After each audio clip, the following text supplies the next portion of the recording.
Do you want to work online? We're all being forced into it in this current situation, and it's not our natural medium.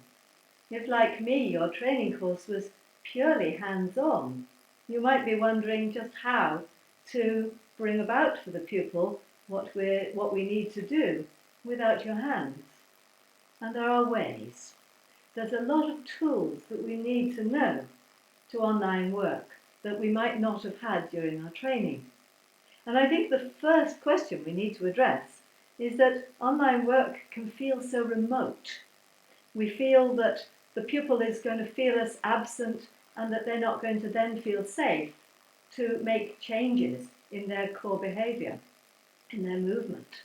And the amazing thing is that we can, through our own presence, really come present to the pupil so that they feel that we're in the room with them.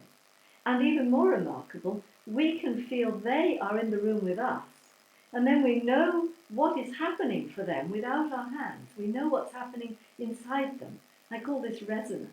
And it's a very important part of online work, so that the pupil feels safe and we feel a connection too. How do we bring the pupil to quiet? So often pupils arrive in the lesson in a rather agitated state from whatever the day has thrown at them, and normally we would use our hands to quieten them down, and we don't have our hands. And there are ways to talk directly to the nervous system to bring them to quiet.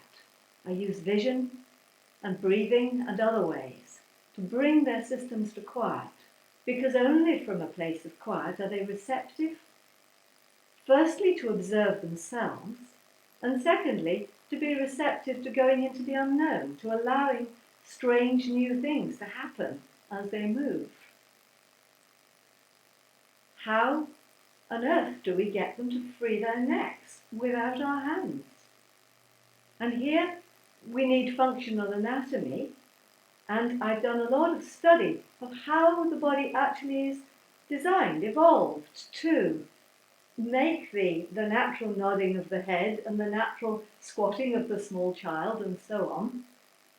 We are designed to do these things quite naturally through the nervous system. So firstly, we need to know the functional anatomy of that, and we also need how to learn to direct that functional anatomy.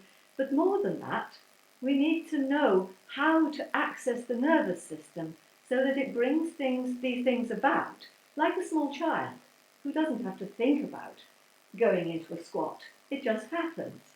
Or a dog. Their necks will just stay free without them thinking, free the neck all the time. There are mechanisms within the body to self-organize these things for us, and we need to learn how to access them. And this is so empowering to the pupil because they're doing it for themselves. And having done it for themselves, they know they can then take it out into their lives and use it all week. We can learn from that the functional anatomy of the strong back and how to direct pupils to find that strong back for themselves with chair work. And then they can take it away and sit at their computers all week and to learn how to keep their backs activated, not just free, but activated, so that the muscles are alive and toned all the time. We're bringing strength here as well as freedom. And that's very exciting and very empowering. How on earth do we free off tight shoulders? If a pupil comes to us with a tight shoulder, what do? We put our hands on, we take hold of the shoulder, we take hold of the arm, and we give it a pull. Alexander had nobody to give him those pulls initially, and he knew how to give himself a pull to the elbow or other pulls, and this is something we can now learn. I think these pulls were still taught on the very first training course, and we can now learn how to do them for ourselves. There's a suspicion this might be too doing, but it isn't. It's what we do ourselves when we take our pupil's arm for ourselves, and we need it in life. When we stir a pot or tear a perforated paper apart, we're using these pulls for the elbows all the time. And we need to know how to bring strength and non-doing together into movements. And this is another thing we'll be learning. Where did I learn all this very different work? Well, as I said, my training and my first teachers, none of them taught me to work on myself. It was all about hands-on. And so only 6 months after I was building a practice, my use fell apart. And that's what took me to Miss Goldie. And she broke down what I learnt, and she rebuilt my body in a very, very different way. And I've been on a 30-year journey to understand those differences. The differences both of her sort of biomechanics, one could call it, and the differences of her thinking processes. And she taught me to work on myself. I was able to begin teaching pupils to work on themselves. And from that, I've been teaching groups for quite a long time. And in a group, they're working on themselves all the time, with just the odd bit of hands-on. And this is why I'm confident that you can learn this from me over video, because these methods make sense. Once you understand the functional anatomy, once you understand the nervous system, you can get your own body to bring about something that's very different. And then you can practice it straight away with pupils. You can also learn how to do breathing over the internet.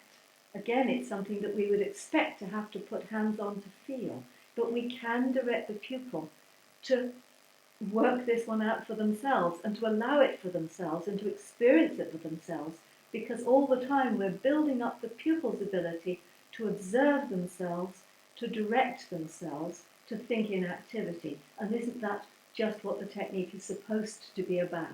Not about a nice experience where they feel better and they go home, but they don't really know how to bring it about for themselves. This is fantastic work that pupils love, and I really hope you'll join us in this work, which is so different.